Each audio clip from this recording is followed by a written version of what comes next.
Hi అందరికీ welcome to my channel. ఈరోజైతే నేను కజ్జికాయలు చేస్తున్నాను. మా సైడ్ అయితే కరియలు అంటారు. వీటినైతే నేను డ్రై ఫ్రూట్స్తోని చేస్తున్నాను. ఇవైతే మంచిగా టేస్ట్ ఉంటాయి. మనం ఇంట్లో చేసుకున్నవే బాగుంటాయి బయటికన్నా. ఇవి ఎలా చేయాలోనైతే ఇప్పుడు చూపిస్తాను.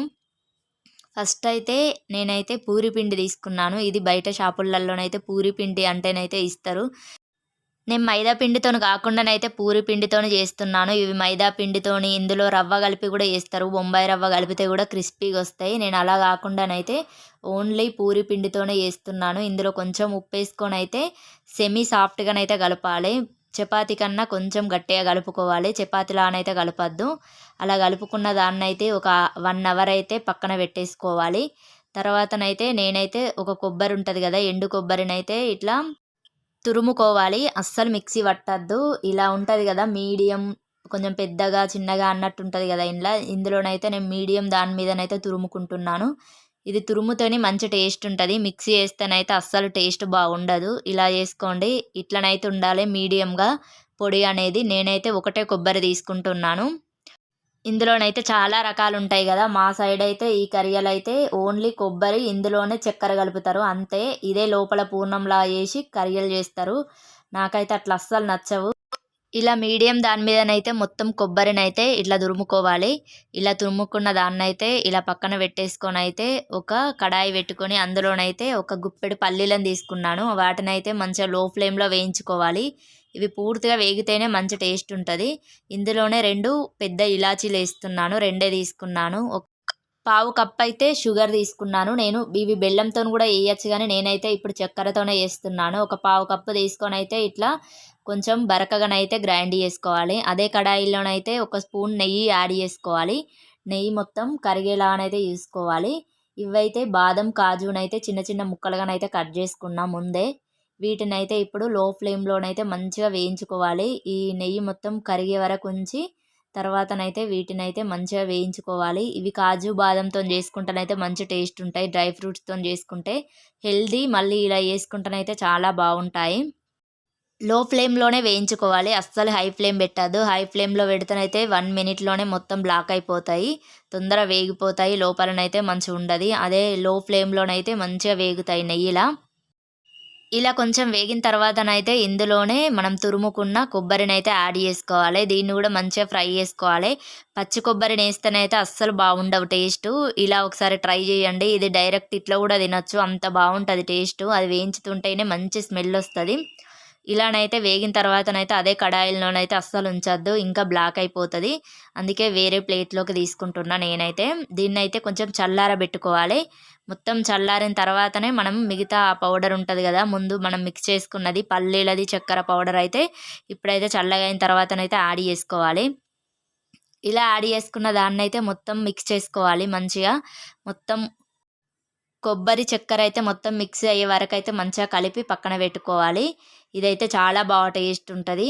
డ్రై ఫ్రూట్స్ ఉంటుంది కదా, డ్రై ఫ్రూట్స్ మిక్స్ లాగానే చాలా బాగుంటుంది. ఇట్లా కూడా తినచ్చు, అంత బాగా టేస్ట్ ఉంటుంది. తర్వాతనైతే నానబెట్టుకున్న పూరి పిండినైతే మళ్ళీ ఒకసారి అయితే మొత్తం మంచిగా కలపాలి సాఫ్ట్గా. కలుపుకొని అయితే ఇలా చిన్న చపాతీలానైతే వేసుకోవాలి. పూరి కన్నా పెద్దగానైతే పల్చగా చేసుకోవాలి. పల్చగా చేసుకొని అయితే ఇందులోనైతే ఇప్పుడు పూర్ణం పెట్టుకోవాలి. ఇదైతే అచ్చు దొరుకుతుంది మనకు. ఈ అచ్చుతోనైనా వేసుకుంటే బాగానే ఉంటుంది. కాకపోతే ఈ అచ్చు ఎందుకంటే మొత్తం ఒకటే సైజులో రావడానికైతే ఇప్పుడు మనం సారెకి తీసుకుపోతాం కదా, దానికైతే ఈ అచ్చు అవసరము. లేకపోతే డైరెక్ట్ వేసుకుంటేనే బాగుంటాయి. ఈ అచ్చుతోనైతే కొంచెం పెద్ద ప్రాసెస్ అనిపిస్తుంది. అందులో పెట్టాలి తీయాలి అని అనిపిస్తుంది. అదే డైరెక్ట్ చేసుకుంటేనైతే చాలా ఈజీ ప్రాసెస్. ఒకటైతే అచ్చులో చూపిస్తున్నా చూడండి. ఇలానైతే చపాతీలా పెట్టేసి అయితే గట్టిగా ప్రెస్ చేసుకోవడమే అంతే. ఇలా చేసుకున్న బాగానే ఉంటాయి. చిన్న సైజు వస్తాయి, ఒకటే సైజు వస్తాయి అన్నీ. ఇలా మిగిలిన ఎక్స్ట్రా పిండినైతే రిమూవ్ చేసేయాలి. తీసేసి అయితే పక్కన పెట్టేసుకున్నాం కదా, చూడండి కజ్జికాయ ఎంత మంచిగా వచ్చిందో. అంతే. దీంతో చేసుకుంటేనైతే ఇక అన్నీ ఇదే సైజులు వస్తాయి. కానీ నేనైతే ఇప్పుడు డైరెక్ట్ ఎలా చేయాలో చూపిస్తాను చూడండి. ఫస్ట్ అయితే ఒక ఉండని తీసుకొని అయితే చిన్న చపాతీ కన్నా కొంచెం పెద్దగా పల్చగా చేసుకోవాలి. ఇవైతే ఇందులో రవ్వ కలుపుతనైతే మంచిగా క్రిస్పీగా మంచిగా ఉంటాయి, కానీ మాకైతే అట్లా నచ్చవు. కొంచెం మెత్త మెత్తగా ఉంటేనే ఇష్టము. అందుకే నేనైతే ఏం రవ్వ యాడ్ చేయలేదు. అవి సారేకి అట్లా పట్టుకపోవడానికైతే కొంచెం గట్టిగా ఉండాలి అన్నట్టు తీసుకుపోతారు కానీ మనం ఇంట్లో చేసుకునేది ఉంటే డైరెక్ట్ గోధుమ పిండితో చేసుకుంటేనే మంచి టేస్ట్ ఉంటాయి. డైరెక్ట్ అయితే ఇలా చపాతీని చేసుకుంటాం కదా, ఇలా వేసుకున్న దాన్ని అయితే డైరెక్ట్ ఇట్లా వేసుకొని అయితే ఇప్పుడు మనం ఇట్లా సైడ్లకైతే మంచిగా పదన పెట్టనవసరం లేదు, డైరెక్ట్గానైతే ప్రెస్ చేసుకోవాలి. సైడ్లకు మొత్తం ప్రెస్ చేసుకున్న తర్వాతనైతే నూనెలో వేస్తేనైతే అస్సలు ఈ విచ్చిపోకుండానైతే గట్టిగా ప్రెస్ చేసుకోవాలి. ప్రెస్ చేసుకున్న తర్వాతనైతే ఇలాంటి స్పూన్లు అయితే మనకు బయట దొరుకుతాయి. ఇలాంటి స్పూన్తో కట్ చేస్తే ఏంటంటే మంచి షేప్ వస్తుంది, సైడ్లకు క్రిస్పీగా కాలుతుంది అన్నట్టు. ఇలా కట్ చేసుకుంటే అయిపోతుంది, అంతే మనకు కర్రీలు అయితే రెడీ. ఇలానే మిగతా అన్నీ చేసుకోవాలి, చాలా బాగుంటాయి. ఆ అచ్చులో వేసే కన్నా నాకైతే ఇట్లనే కొంచెం తొందర అనిపిస్తుంది. ఇలానైతే తొందరగా చేసుకోవచ్చు, మంచిగా డైరెక్ట్ చేసుకోవచ్చు కాబట్టి ఎన్నైనా చేయొచ్చు. అచ్చు లేకుండానైతే మనమైతే డైరెక్ట్ చేసుకుంటానైతే ఎంత పెద్దగానైనా చేసుకోవచ్చు. పెద్ద పెద్ద చపాతీలా వేసి కూడా సారెకి తీసుకుపోతాం కదా, అట్లనైతే పెద్ద పెద్దవి కూడా చేసుకోవచ్చు. ఇవైతే ఇంట్లో ఈజీ ప్రాసెస్లోనైతే మంచి టేస్ట్ ఉంటాయి. మా సైడ్ అయితే కొంతమంది నువ్వులు వేసి బెల్లం వేసి కూడా చేస్తారు, అవి కూడా బాగానే ఉంటాయి. కానీ ఇట్లా అన్నీ వేసుకొని చేసుకుంటేనే చాలా బాగా అనిపిస్తుంది నాకైతే. ఇలానైతే అన్నీ వేసుకోవాలి, ఒకదాని తర్వాత ఒకటైతే మొత్తం చేసుకోవాలి. చూసారా ఎంత మంచిగా వచ్చినాయో. నేనైతే కొంచెం పెద్దగానే చేస్తున్నాను, మరీ చిన్నగా కాకుండా అయితే పెద్ద పెద్దగానే చేస్తున్నాను. లోపల స్టఫింగ్ మనం నెయ్యిలో వేయించాం కాబట్టి ఇంకా మంచి టేస్ట్‌తోనైతే చాలా బాగుంటాయి. మీరు కూడా ఎప్పుడైనా చేసుకోవాలనిపిస్తేనైతే ఈ సంక్రాంతి పండగకైతే ఇలా ఒకసారి ట్రై చేయండి. స్వీట్స్ రెసిపీ చాలా బాగుంటుంది. ఎవరైనా ఒక స్వీట్ అయితే కంపల్సరీగా చేస్తారు కదా సంక్రాంతికి, ఈ స్వీట్‌ని అయితే ట్రై చేయండి. ఒక్కరే ఓన్‌గా తయారు చేసుకోవచ్చు, మంచిగా ఈజీ ప్రాసెస్ కూడా. ఇలానైతే అన్నీ చేసి పక్కన పెట్టిన తర్వాతనే మనం కాల్చుకోవడానికి సిద్ధం కావాలి. చాలా బాగా వచ్చినాయి చూడండి. ఇవి మొత్తం నా ఓన్ హ్యాండ్తో చేసినాయి, అదితో మాత్రం అచ్చుతోనే చేసింది అయితే ఇది ఒక్కటే. ఇవి అచ్చుతోనే ఎందుకు అంటే సేమ్ సైజ్ వస్తుందని ఓన్లీ అంతే. ఇదైతే మంచిగా అన్ని సైజులలో వేసుకోవచ్చు. సారీకైతే పెద్ద పెద్దగా వేస్తాం కదా, అవైతే ఇంకా పెద్దగా వేసుకోవచ్చు. చూసిందా అన్నీ వేసేసిన. ఇప్పుడు వీటిని కాల్చుకుందాం కదా. తర్వాతనైతే స్టవ్ మీద ఒక కడాయి పెట్టుకొని ఆయిల్ అయితే బాగా హీట్గా అవ్వాలి. హీట్ అయిన తర్వాతనైతే ఒకటి తర్వాత ఒకటైతే మంచిగా మీడియం ఫ్లేమ్లో పెట్టయితే కొంచెం బ్రౌన్ కలర్ వచ్చే వరకు అయితే మంచిగా వేయించుకోవడమే. ఇవైతే సింపుల్ ప్రాసెస్ కాబట్టి మంచిగా చేసుకొని తినండి, చాలా బాగుంటాయి. ఒకటి కాల్చిన తర్వాత ఒకటైతే మంచిగా మీడియం ఫ్లేమ్లో పెట్టయితే మంచిగా బ్రౌన్ కలర్ వచ్చే వరకు అయితే వేయించుకోవాలి. నేనైతే టూ అయితే ఏం కాలుస్తలేను, ఒకటి వేయించుతున్నాను, కొంచెం మంచిగా ఫ్రై అవుతాయని అంతే. కొంచెం పెద్ద కడాయి పెడితేనైతే 4 అయినా వేయించుకోవచ్చు, కానీ నేను కొంచెం చిన్న కడాయి పెట్టేసిన అనైతే ఒకటొకటే కాలుస్తున్నాను.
చాలా బాగుంటాయి, మీరు కూడా ఒకసారి ఇలా ట్రై చేయండి. నేనైతే ఇప్పుడు టేస్ట్ యూస్ చెప్తా ఇలా ఉన్నాయో.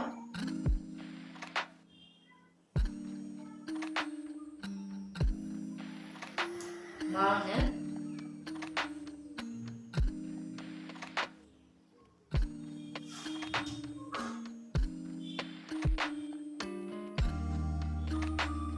చాలా బాగుంది.